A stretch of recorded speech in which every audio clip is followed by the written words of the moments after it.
জয় হিন্দ, বন্দে মাতরম। বন্ধুরা, miscellaneous প্রিলিমসের cut off marks আমরা দেখেছিলাম অনেকটাই হাই হয়েছিল, 145। তারপরে যখন পিডিএফটা দেখলাম, সেখান থেকে আমি যতটুকু দেখেছি তাতে আমার মনে হয়েছে যে হাইয়েস্ট মার্কস 180 বা তার ওপরে গেছে। এখন সত্যি কথা বলতে এতটা হাইয়েস্ট মার্কস যাবে এটাও আমি ভাবিনি। আমি ভেবেছিলাম বড়জোর হয়তো 170-75 যাবে, কিন্তু পরীক্ষার্থীরা প্রচন্ড পড়াশোনা করে দীর্ঘদিন প্রস্তুতি নিয়ে নিজেদের মেধা এবং দক্ষতার যে পরিচয় দিয়েছেন, তাতে কাট অফ মার্কস একদম প্রায় আকাশ এই কাট অফ বলছি, হাইয়েস্ট মার্কস মানে আকাশ ছাপিয়ে গেছে, 180 হয়ে গেছে।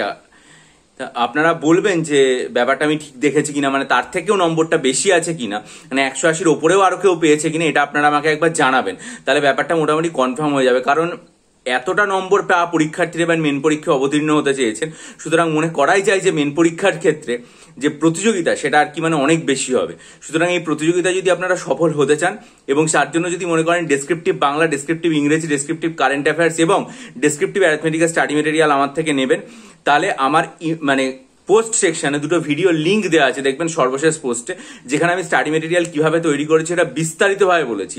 সেটা মনোযোগ দিয়ে দেখে ডেসক্রিপশন বক্সে ইমেল আইডির মাধ্যমে আমার সাথে যোগাযোগ করবেন। বহু পরীক্ষার্থী নিয়ে উপকৃত হচ্ছেন, আশা করি আপনারাও নিতে পারবেন। আর একটা গুরুত্বপূর্ণ জিনিস আজকে বলার, সেটা হচ্ছে পাবলিক সার্ভিস কমিশন এটাও জানিয়ে দিয়েছে যে কাদের কাদের রোল নাম্বার কি কি কারণে রিজেক্ট হয়েছে।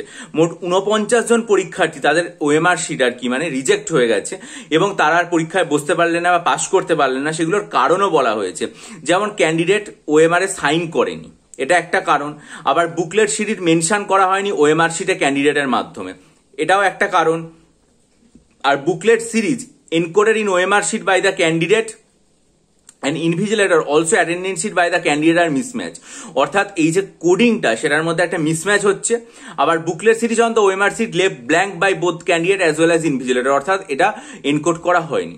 তাহলে আপনারা বুঝতে পারছেন অনেক পরীক্ষার্থী এরকম থাকেন, তারা হয়তো পরীক্ষাটা খুব ভালো দিয়েছেন, হয়তো এই 49 জনের মধ্যে অনেকেই আছেন যারা পরীক্ষা খুব ভালো দিয়েছেন, হয়তো তারা ঠিক মতো মানে পরীক্ষা যদি করে আসতেন এই টেকনিক্যাল বিচ্যুতিগুলো, তাহলে হয়তো তারা কিন্তু পরীক্ষায় চান্স পেলেও পেতে পারতেন, আমরা জানি না সেটা।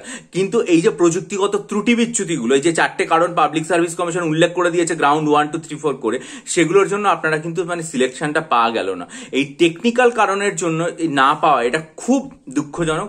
সেই জন্যই কিন্তু আপনারা যখন ভবিষ্যতে পরীক্ষা দেবেন, পাবলিক সার্ভিস কমিশন বা অন্য যে কোনো পরীক্ষা যেটাতে ওএমআর আপনাকে ফিল আপ করতে হয়, সেটাতে আপনার প্রথম দিকে সময় কিছুটা লাগুক, তা সত্ত্বেও কিন্তু আপনাকে এই ওএমআর ফিল আপের যে কাজটা সেটা খুব মনোযোগ দিয়ে করতে হবে, তারপর আপনি উত্তর করা শুরু করুন। এটাই বলার, এবং এই সতর্কীকরণটা পাবলিক সার্ভিস কমিশন করে দিল এই 49 জনের ওএমআর রিজেকশনের মাধ্যমে। আশা করি আপনারাও ভবিষ্যতে যখন পরীক্ষা দেবেন তখন সতর্ক হবেন। ভালো থাকুন, বিজয়ী হন, সফল হন। চ্যানেলটা সাবস্ক্রাইব করে বেল আইকন প্রেস করুন, আপনাদের মূল্যবান মতামত দিন এবং অবশ্যই চ্যানেল সাবস্ক্রাইব করে নেবেন। ভালো থাকবেন।